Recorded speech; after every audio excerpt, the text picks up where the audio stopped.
তো ভাই একটা ভাড়া পেলাম এখান থেকে, সামনেই আছে একদম। আমি জানি যে চিপস খাচ্ছিলাম, তো আমি ভাবছিলাম ভাড়া আসছিলো না, তাই জন্য একটা চিপস খেয়ে নিই। তো এসে গেছে সঙ্গে সঙ্গে ভাড়াটা, তো আমাকে এখনই যেতে হবে। সামনেই আছে 350 মিটার পিক আপ। উনি বলো ঠিক আছে আপনি আসুন আরামসে।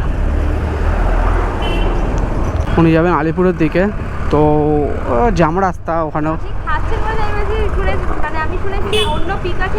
না না না না, আমি ওটা বলিনি।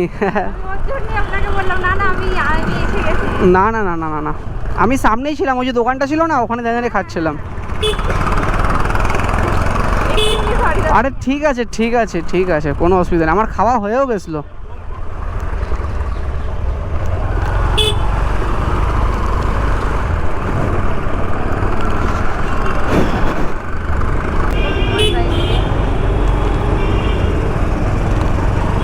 এই সিগন্যালটা ক্রস না করতে পারলে হবে না, পড়ে গেলেই ব্যাস। চলো বেরিয়ে গেছি সিগন্যালটা।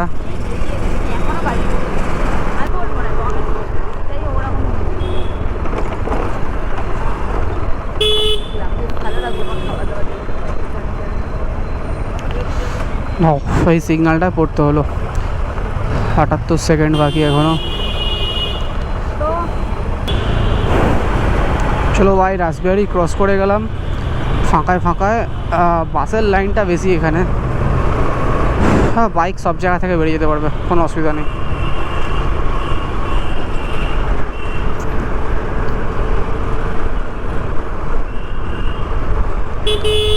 কাকা কাকা কাকা